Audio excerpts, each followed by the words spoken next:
എല്ലാവർക്കും ഇന്നത്തെ ക്ലാസ്സിലേക്ക് സ്വാഗതം.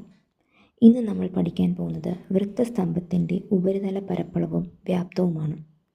ലക്ഷ്യങ്ങൾ: വൃത്തസ്തംഭത്തെ പറ്റി മനസ്സിലാക്കുന്നതിന്, വൃത്തസ്തംഭത്തിൻ്റെ പ്രത്യേകതകൾ മനസ്സിലാക്കുന്നതിന്, വൃത്തസ്തംഭത്തിൻ്റെ ഉപരിതല പരപ്പളവും വ്യാപ്തവും കണക്കാക്കുന്ന വിധം മനസ്സിലാക്കുന്നതിന്. എന്താണ് വൃത്തസ്തംഭം? രണ്ട് വൃത്താകൃതിയിലുള്ള അഗ്രമുഖങ്ങളും ഒരു വക്രമുഖത്തോടു കൂടിയുള്ള സ്തംഭവുമാണ് വൃത്തസ്തംഭം. അറ്റത്ത് തുല്യമായ ബഹുഭുജങ്ങളും വശങ്ങളിൽ ചതുരങ്ങളുമായ രൂപങ്ങളാണ് ബഹുഭുജ സ്തംഭങ്ങൾ.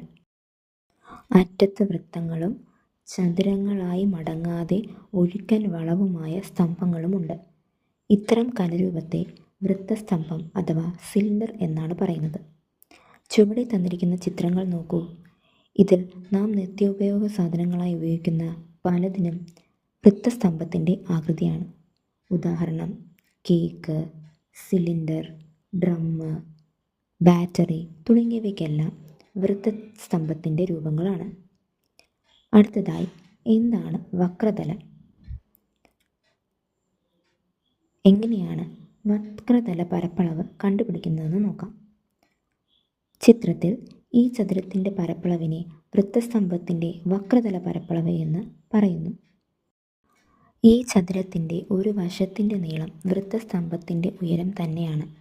മറ്റു വശങ്ങൾ പാദവൃത്തം നിവർത്തിയെടുത്തതാണ്. അതായത് അതിൻ്റെ നീളം വൃത്തത്തിൻ്റെ ചുറ്റളവാണ്. ഈ നീളങ്ങളുടെ ഗുണനഫലമാണ് വക്രതല പരപ്പളവ്. വക്രതല പരപ്പളവ് കാണുന്നതിനുള്ള സമവാക്യം 2πr/h എന്നതാണ്. ഒപ്പം ഉപരിതല പരപ്പളവ് കാണുന്നതിനായി 2πr/h+r ചെയ്താൽ മതിയാകും. വൃത്തസ്തംഭത്തിൻ്റെ വ്യാപ്തം കണ്ടുപിടിക്കുന്നതിനായി πr² ചെയ്യുക. അതായത് പൈയോടൊപ്പം വൃത്തത്തിൻ്റെ ആരത്തിൻ്റെ സ്ക്വയറും ഉയരവും തമ്മിൽ ഗുണിക്കുക.